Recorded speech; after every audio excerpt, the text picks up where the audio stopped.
É isso Vamos aí. aí para começar uma história que começamos lá na agricultura e desde lá do início, onde eu vou começar por meus pais, né, que chegaram a morar de favor nos lugares, morou embaixo de ponte. Aí depois a gente morou de agregado, onde a gente tinha lá que pagar a terça. Eu nem trabalhava na época, era muito criança ainda, né? Então, teve assim, perdi meu pai aos 4 anos de idade na agricultura ainda, né? Como é que era, Lau, a situação financeira da sua família ali quando você era criança? Era zero, né? A gente não tinha dinheiro, né?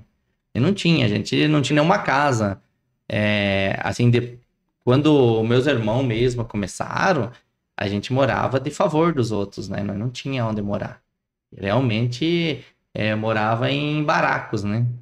Seu pai fazia esse trabalho braçal de agricultura? Tinha máquina naquela época? Como é que funcionava? Não tinha nada de máquina, né? Na agricultura na época era boi, era arado, era plantar fumo, milho, soja, mas tudo na mão, né?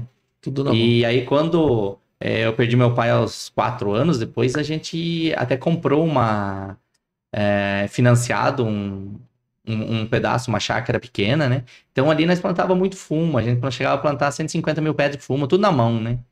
Isso Essa época dormindo debaixo da ponte, você tem alguma lembrança disso? não porque foi mais com meus irmãos, né? Então eles que conta mais a história. Eu já vim, a gente já estava passando, nós já morava de agregado, né? Quando eu nasci, a gente já não, Você tem quantos irmãos? a gente é em 10 na família, né? Um que faleceu e 9 estamos vivos, né? Então tem o meu pai falecido e um irmão que é entre eu e o irmão mais novo, né? Como é que sua mãe deu conta de criar essa turma inteira? Então a mãe foi uma guerreira, né? É um exemplo de vida para nós, porque a mãe ganhava meio salário mínimo, né, da aposentadoria e ajudava a sustentar todos esses filhos, né? E claro, os mais velhos ajudavam a cuidar dos mais novos e trabalhar, e essa luta durou anos, né? Qual é a região que você mora ali, que você morava? Eu morava em Santa Catarina, né? A minha família tem uma parte que mora lá, uma parte que mora no Rio Grande, mas eu nasci em Santa Catarina e me criei lá até os 18 anos, né? Aonde daí eu saí para ir trabalhar quando eu me formei o segundo grau, que não consegui fazer faculdade, aí eu fui trabalhar num frigorífico, né? Foi seu primeiro emprego? Foi meu primeiro emprego, foi um frigorífico, onde eu fiquei 4 anos e 6 meses, né? 4 anos, 6 meses.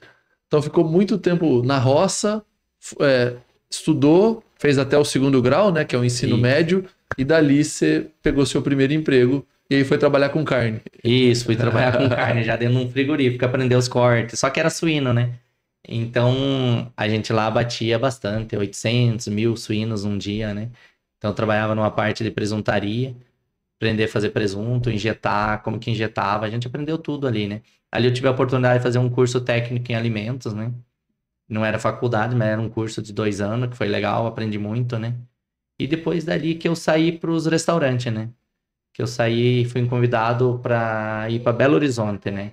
Me encontrei com um amigo lá em São Miguel, uma história muito doida, né? Porque o meu cara estragou e o dele estragou, nós fomos na mesma oficina e o Cláudio era gerente em Minas Gerais e nós se conhecemos ali, e ele me chamou para vir para a cidade, né? Então, tudo começou ali da minha história, né? Me fala uma coisa, como é que foi essa sua transição de... Primeiro você saiu da roça, você passou quanto tempo trabalhando antes de empreender? Quanto tempo registrado ali antes de começar o seu próprio negócio? Então, antes de eu trabalhar, eu trabalhei 4 anos em frigorífico, né? Trabalhei 3 anos em Belo Horizonte, lá eu trabalhei de comim, de garçom. é, Aí depois eu tive uma pequena passagem de volta para a roça nesses 3 anos que eu fiquei em Belo Horizonte. Eu fiquei, não me lembro bem certo, mas acho que uns 6 meses na roça. Eu voltei para Belo Horizonte, no mesmo lugar. E aí lá eu cheguei a trabalhar de gerente. Depois de lá, eu trabalhei mais 3 meses em Florianópolis, numa casa japonesa, né? E aí de lá eu vim para Ribeirão Preto, trabalhei mais 11 anos de funcionário, né? Que trabalhei ali de garçom, trabalhei de subgerente, depois para gerente, depois de responsável de vários setores. Então são 18 anos trabalhando, né? Até você tomar a decisão de empreender.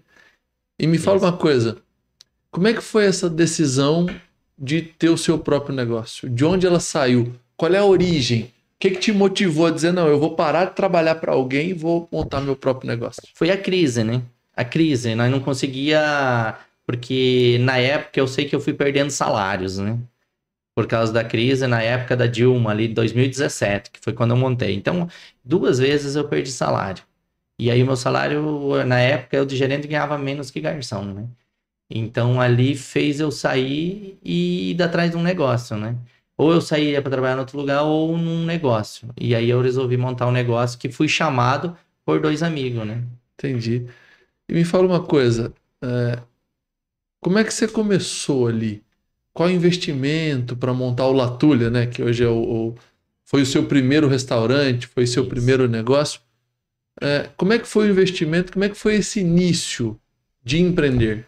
Então, o início, a gente não tinha quase dinheiro. Eu tinha 19 mil reais, que eu tinha. Daí o meu sócio que era para ter todo o dinheiro, mas ele pôs só a parte dele, em torno de 90 mil. A gente gastou perto de 200 mil. 200 mil reais para colocar a casa funcionando. Isso, para botar a funcionar. Só que eu tinha 19, então a minha parte na época era 40%. Então eu não tive que lutar e arrumar emprestado para conseguir ir pagando. Só que o início não deu dinheiro, né? O nosso início no Latulha foi muito difícil. E aí, o que acontecia? A gente tomava prejuízo de quase 8 mil por mês. Só para manter a casa aberta. Só para manter a casa aberta, né? Aí teve semanas e nós não temos nenhum cliente na casa. Teve semanas assustadoras, né? E mesmo assim a gente não desistiu. E quem sustentava a minha casa era minha esposa, né? Com o salário dela, que ela trabalhava de caixa e eu acho que uma época ela passou para subgerente também, onde ela trabalhava. Então ela ganhava R$ 1.700 e conseguia manter a minha família, né?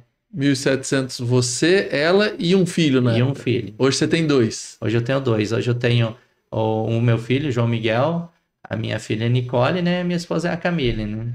R$ 1.700 para uma família. Isso. Então era ela quem segurava as pontas, enquanto você empreendia de um lado, era ela quem segurava as pontas de outro lado. Isso, ela segurava e depois veio a minha família também que investiu no negócio daí, né? Seu irmão. Assim, os meus irmãos que vieram de outros negócios e resolveram investir comigo e estar comigo. Por isso que hoje é da família, né? Não é meu, o negócio é familiar, né? Um negócio familiar. Isso. É uma história bonita, né? Sempre que tem alguém, o marido ou a mulher, é bom que enquanto um esteja empreendendo, o outro tem ali um recurso fixo, por mais que era um recurso pequeno, mas era um recurso que vocês podiam contar todo mês e que aumentava um pouquinho a sua liberdade para poder continuar lutando com o negócio ali. Com certeza, eu sempre tive muito apoio dela, muito mesmo. Ela sempre apoiou tudo que eu fazia, ela estava ali para apoiar, estava para me ajudar.